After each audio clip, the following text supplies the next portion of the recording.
Hi, I'm Sam. And I'm Andrew. And we're ND Board Gaming, and today we're looking at Unicorn Fever. This is published by Horrible Guild, and the designers are Lorenzo Silva and Lorenzo Sorrentino. This is a 2 to 6 player game, which is played in about 40 minutes. In this game, you are actually betting on unicorn races. So Andrew is going to show you how to play it, and then we'll come back for our final thoughts. Unicorn Fever. So as you can see, I have already set up the game. Now in Unicorn Fever, players are going to be wagering bets on these 6 unicorns. And they're going to be doing that over the course of 4 races, where they're going to be trying to maximize their money and ultimately maximizing their glory. And they're going to do that by doing 3 different phases each race, being the planning phase, the race phase, and the results phase. Now, each player in Unicorn Fever is going to start with a number of things. 1, they're going to get 20 gems or currency or money to essentially use to bet on the horses or purchase contracts. They're also going to have a hand of magic cards. Now, if you're playing a 2 to 5 player game, you're going to have a hand of 5 cards. However, if you're playing a 6 player game, you're only going to have a hand of 4 cards. Now, one thing to point out when you're looking at these magic cards is that you're going to have 2 types. You're going to have one with the black cloud on the bottom, and you're going to have one with the white cloud on the bottom. The white clouds are going to be positive effect magic cards, and the black cloud cards are going to be negative effect magic cards. And while we're talking about these cards, I just want to take a second to just appreciate the artwork in this game and the silly names for each of the cards. For instance, Bubblegum Hooves. I just think the artwork is so silly, goofy, fun. Meteoric Acceleration, they're on fire. I don't know. It just takes the game up an extra little notch for me. The Sphere of Impediment. Silly, goofy, fun artwork. Always fun to look at. So you're going to start with a hand of cards. You're going to have your currency, and you are going to have a banner for the unicorn that you are going to own. Each player is going to own one of the unicorns. That is going to give them money depending on the finishing position for each race. This is going to be determined by the odds of the unicorn to win the race. So if I was the first player, I would get this first player token, and I would get the unicorn with the worst odds to win the race. So if I'm the first player, I get the first player token, and I will get the 2 sprint dice. Now, let's jump in and see how the turns are going to work. All right, so each race is broken up into 3 different phases. You have the planning phase, the racing phase, and the results phase. Now, first we're going to talk about the planning phase. In the planning phase, every player is going to get a total of 3 actions. Now, on their turn, they will take 1 single action, and actions are going to be these little cardboard discs out here are going to kind of show you what your different actions are. So for instance, down here, you have magic cards that you're going to be able to play. So if this is my action, I would take this token and I would be able to play 4 magic cards under any of the unicorns here. I can place all 4 cards under 1 unicorn, or I can spread it out and put it over many unicorns. After I have played my 4 magic cards, I will then draw back up to my hand of 4 or 5, depending on your player count, okay? Another action you can take is going to be gaining a contract. Now, the first contract will be free, but later contracts will be more expensive. And what does this mean? It means that you are going to be able to choose one of these 3 cards out here, these contract cards. And these contract cards are going to give you a number of things. They're going to give you a little special ability. So for instance, this one is that if the blue unicorn finishes first, second, or third, you will gain 1 victory point. Also, the cards themselves may offer victory points. And each of these will do different things depending on which ones come out. And there are only 3 available each round. So if there's one out there that you really want to get, you may be wanting to pay $7 for it, because once they're gone, they're gone.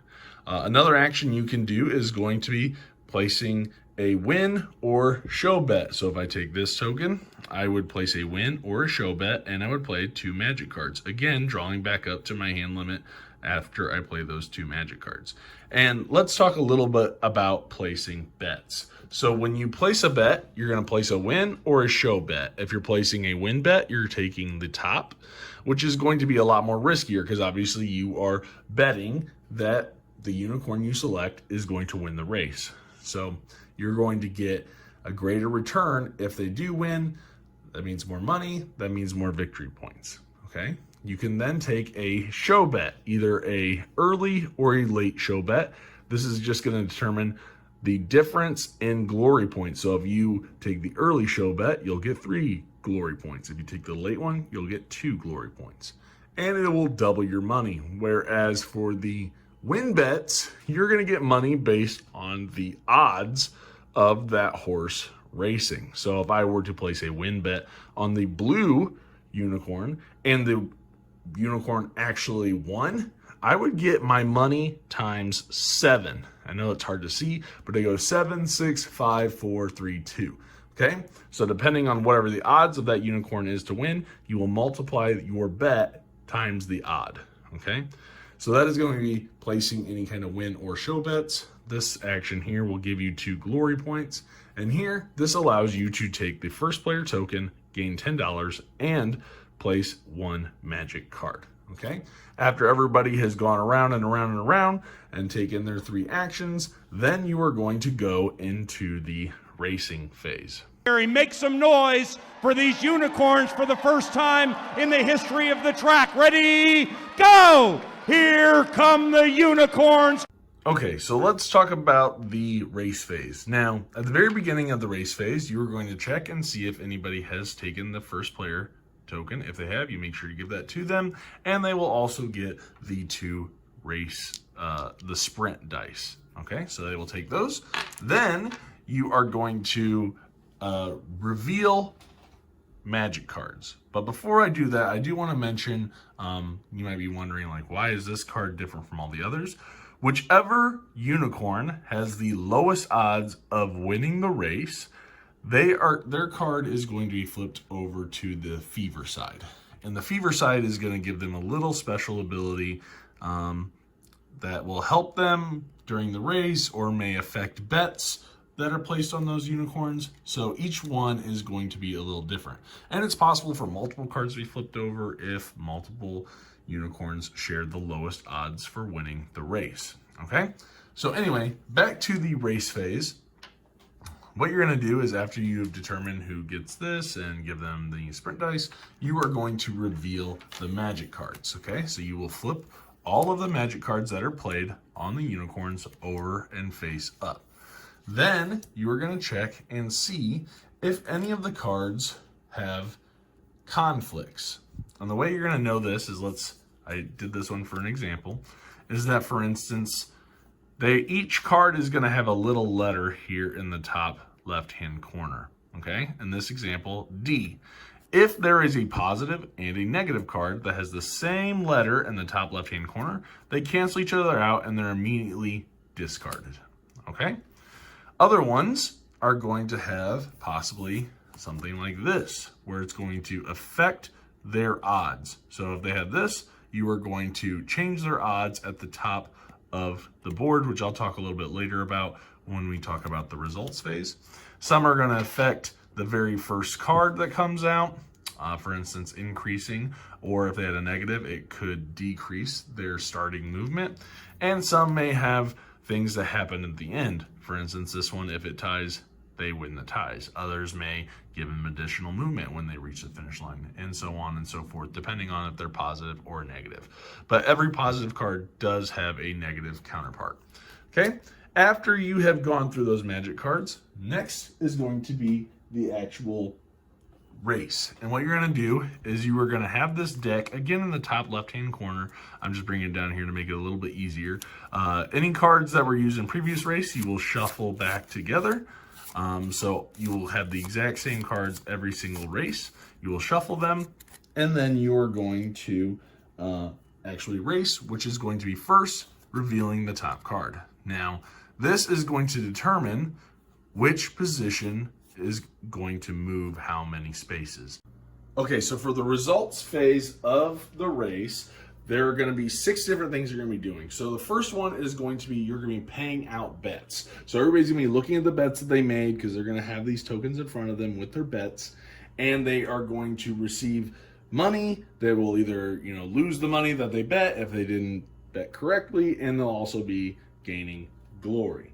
So let's say, for example, someone placed a win bet on red and red wins. They would get 5 glory, as well as however much they bet. So let's say I had bet 5 gems on red to win, right? So let's say I had this, it was in front of me, and I placed 5 on red to win, all right? If red wins, I then get my glory, and I will get my bet times 4, because he was a 1-to-4 odds of winning the race. So I will take my 5 times 4, giving me $20 or gems or money, whatever you want to call it, in rewards, okay?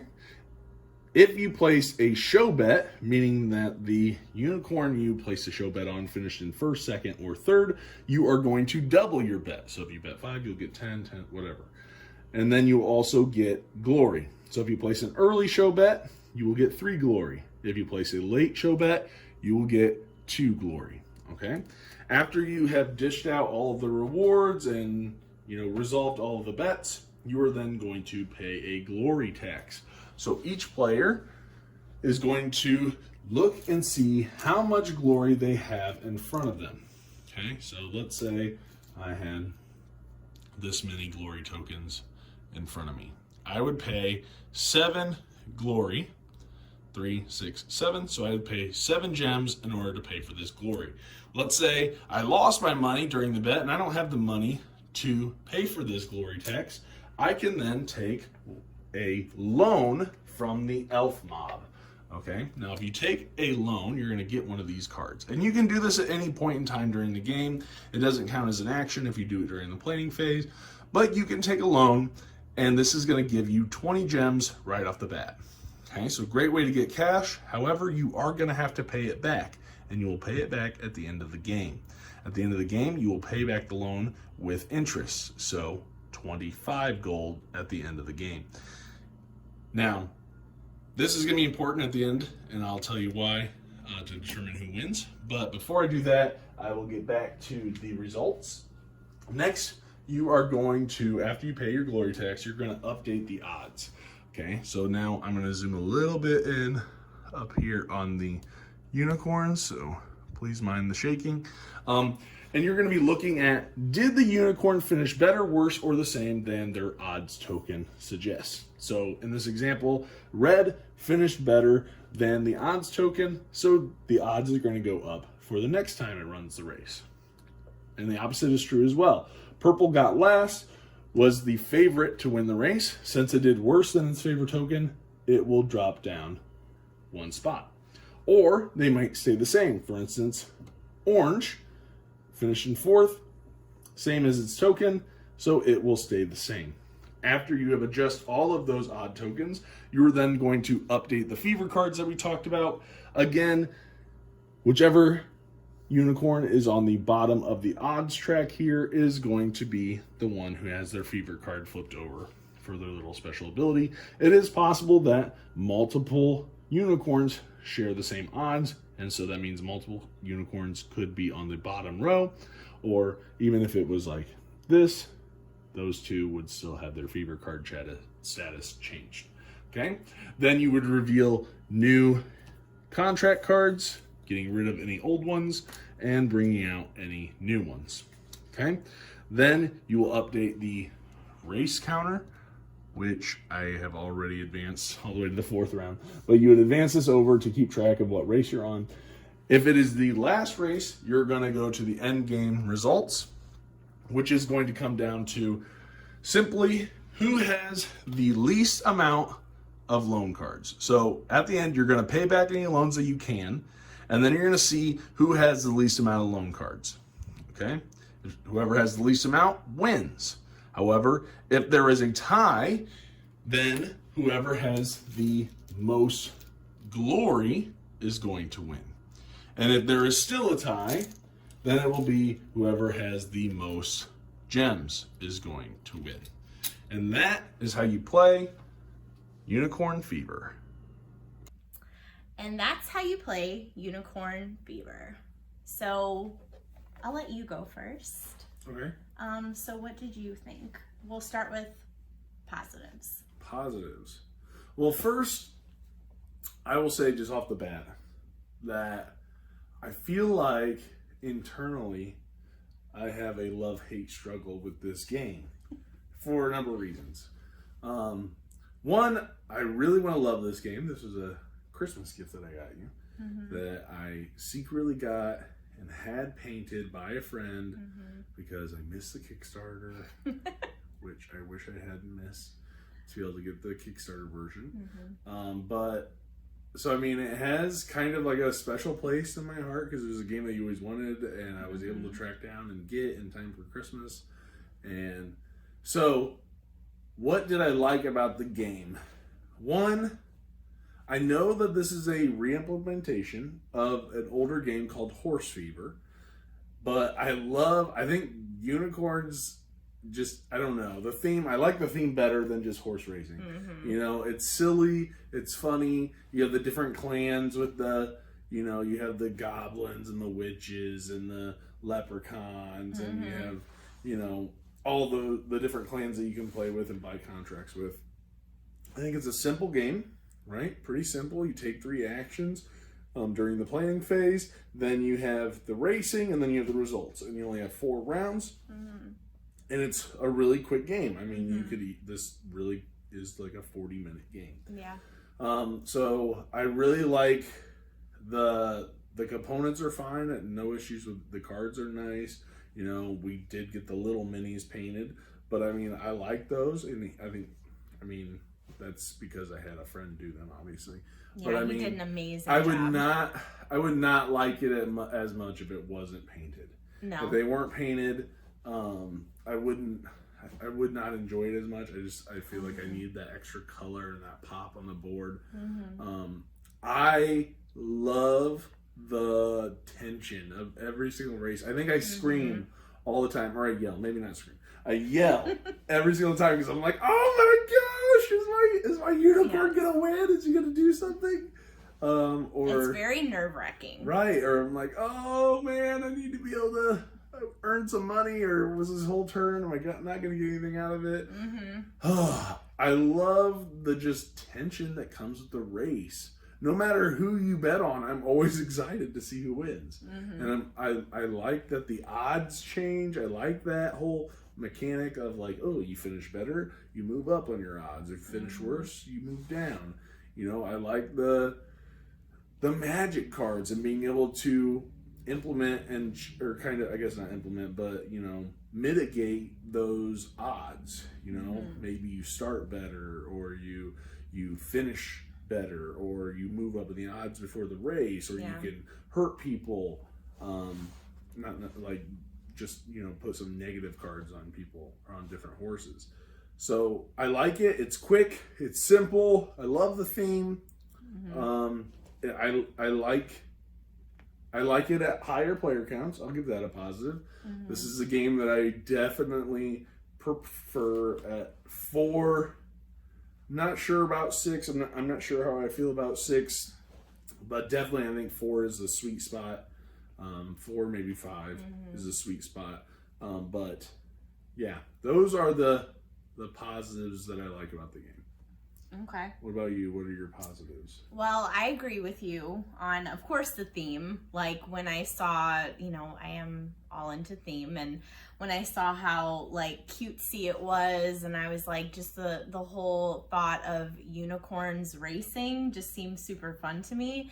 And so, you know, I would agree with the minis. Like if they weren't painted, it was so sweet too. Like for Christmas, he had one of our friends paint them, and he did a top-notch job. Shout out to Eddie. Yes, Eddie. He did a great job. Like honestly, they look so cool. And I think that was my thing when I was asking for it for Christmas, he was like, well, you know, the Kickstarter ones are painted already. And I'm like, oh man, they're gonna be gray. Yeah, and they were like big. And so I was like, man, they're gonna be gray. Like, that's kind of boring, you know. I feel like it's such a, that's one thing too, I would say is a positive, is the colorful board. Right. I am a sucker for a beautiful board. And I think this game, like, because of it's rainbow colors and it's super like fun and magical, and so I love the theme. I love that there's different, like, you know, contracts that you can get with different creatures and the magic cards and things like that. So it is very like magical, you know. And I mean, with unicorn racing, it, I feel like that is how it should be, you know.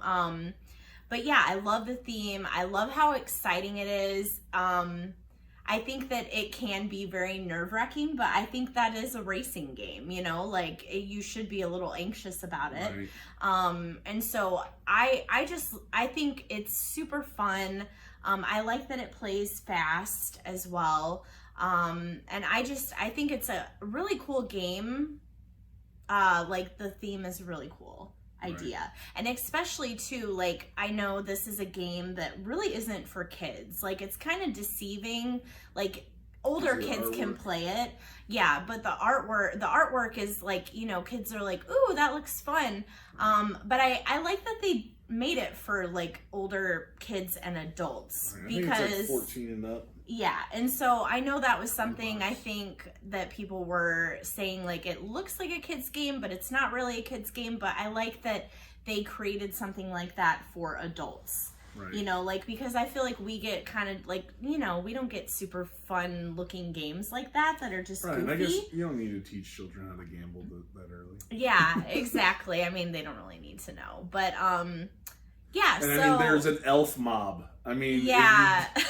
You could get beat up by a mob of elves. Yes. I love that part of the game. Yeah, that's another part that I think is funny, you know? And I was even saying, like, while we were playing, I'm like, the unicorns are like, a lot of them are like chunky, you know? Like, they're like fat little unicorns. And I think that's cute. I think they were said to be like witless unicorns. They're so silly looking. And I mean, I just love that. Like, to me, that was what sucked me in, is I'm like, it's so fun. It is. Yeah. So what would you say are your negatives?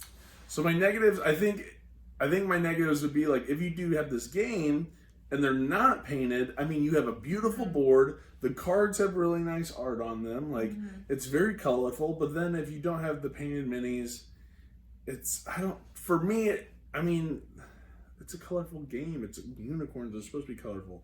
So, I mean, I guess I'm not going to give too much credit to that, because, you know, I can't really expect the publisher to do the painted minis. But if you get it and you know somebody that's really good at painting, like our friend, you know, see if they're able to paint them for you, because I think it just elevates the game so much more if you have them. And there's only 6, you know. And so one negative is definitely a 2-player.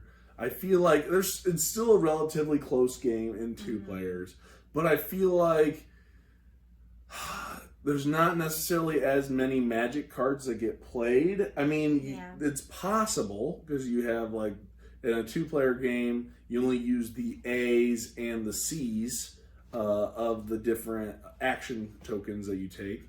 But, I mean, that means there's only one magic action where you get 4. I mean, you get the place a bet, a win or show bet with 2, and then you get, like, if you take the first player token, you can place 1 magic card. And so, like, yes, there's some magic, but I would like to be able to put out more magic cards and more manipulation, because, like, if somebody takes 2 out of the 3 of those actions, like, they kind of almost hit all those cards they put out, you know? And so, I don't know, I would like for there to be more opportunity to play more magic cards, just to kind of mess with those odds. Yeah. Because, you know, it is possible for that unicorn that is in the 6th space of odds to win. I mean, the chances are slim, but I would like a little bit more opportunity to maybe mess with it, and maybe that's messes with the whole mechanic of making it broken or something if you mess with it too much, because then maybe the odds don't factor in. I don't know too much when it comes to that, but I definitely would say at 2-player I still get excited for the races, but it's just not as exciting because I feel like there's not as many people manipulating the unicorns. There's not as many bets that are going on. I mean, you may only put one bet on the entire thing, and so you're only really paying attention to maybe 2 horses. I still get or 2 unicorns. I get excited about the race and who's going to win, but I mean, it's not as exciting as with higher player counts. So I would say that's a negative. If your minis are unpainted, I would say that would be a negative, I guess. But not a big one. The other thing is, it is a lot of luck. If this is a game that if you do not like luck in your games, there's a lot of luck. Because I mean, you're flipping those cards and you don't know how many spaces each unicorn is going to move, and so you could just get lucky and get the card that moves your spot 4 spaces. Yeah. Or you get unlucky and you get the card that moves it 0 spaces. It's lucky. You're rolling dice. It's lucky. You can mitigate a little bit, like again through magic, but sometimes I feel like, it's kind of minimal as to how much I can really impact it. But I mean, it's still, I really like it. But I would say that those are my negatives there. Other than that, that's why I think I have this love-hate, because like I get so excited in it, and then I could be like so much like, I don't get to do that. I feel like there's some rounds where I'm like, I didn't really do a whole lot, or I didn't really get to really bet a lot more, or I almost want to do more than 3 actions. Like I wish I could do maybe 4 actions. If I had 4 actions and maybe a little bit more magic, then I think that'd be great, because then maybe I can get 2 bets in and I can play 3-4 different magic cards out there. Then I can feel like, okay, maybe I got 1 contract or whatever, but I feel like I could do a little bit more. I think I want to do a little bit more each round, because it's only 4 rounds. It goes really quick. Yeah, I get 12 actions the entire time. And so, yeah, I guess those are my negatives. And it might not sound like a lot, but man, I really just wanted a little bit more. So, yeah, I guess those are my negatives. Okay. I agree with you though. Definitely on like the painted minis, I feel like that if they're not painted, then you might be okay with that. But for me, that was a negative, that they don't come painted. That's why I had to get them painted before you even opened the game. Yeah, because I still would have been. That was one of your biggest thing. It was. You're like, I don't want the game unless I can have the painted unicorn. Yeah, I mean, that was my thing. So I would say, yeah, that's a negative. And then also with the magic cards, we did talk about that. Like, I feel like with 2 players too,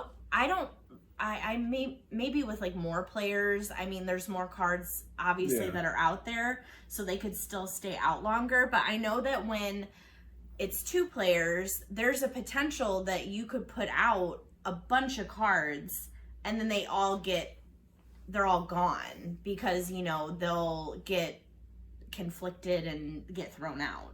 Right. So, I mean, I put out 4 cards and then they were all taken out of the, the race. That was because I manipulated it and moved it around because of my contract. Right. So, but I mean, like he said, there are less cards in 2 players. So, I mean, the likelihood of your cards actually getting to do something is minimal.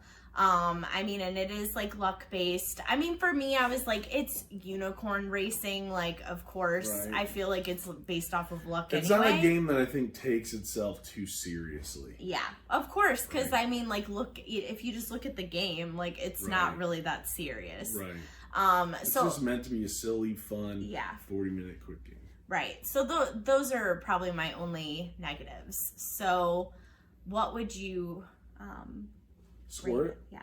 So, and one thing I will say, I do feel like it's a relatively, I feel like there can be a case of a runaway leader, because there's been games where we've played where I've just went all in on a bet, got lucky, and made a ton of money and stuff, and just kind of was a runaway leader. But then there were games where it was like our last game that we played, where it literally came down to playing your glory tax at the end, and she was short by one coin. Literally one. Had to take glory. a loan, and because she took the loan, she lost because she had one loan and I had 0. From the elf mob. Yes. So she was not happy, but she had more glory than me, but because she was short by one coin, she had to take the loan and she lost. They came after me. Right.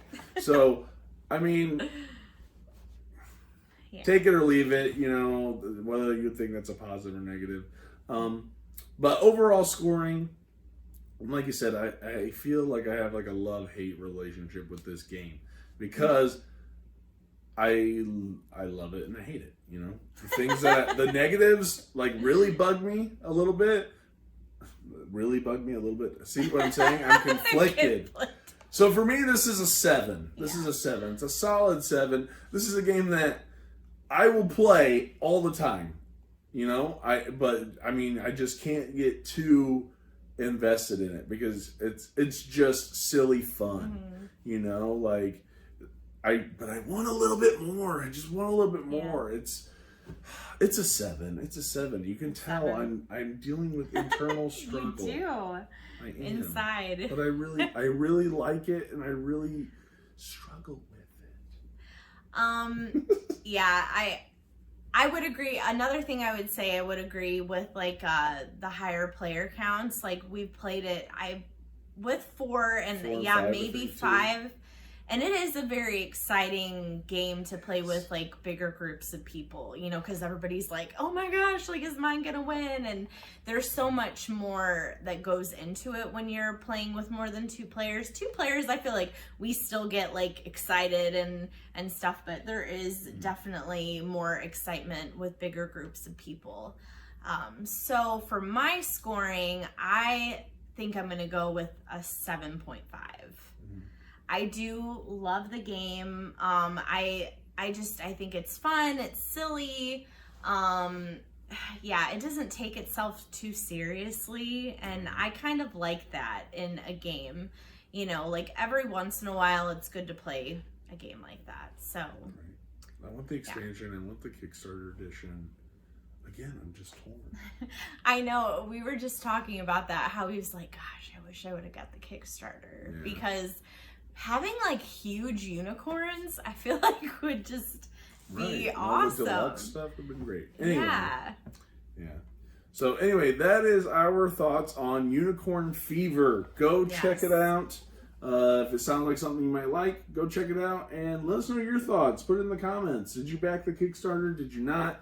I think I'm blocking my face. But yeah, let us know what you think. Also, please like, comment, subscribe, and click the little bell icon so you get a notification every single time we post a video. Thanks for watching, and we'll see you guys next time. Bye.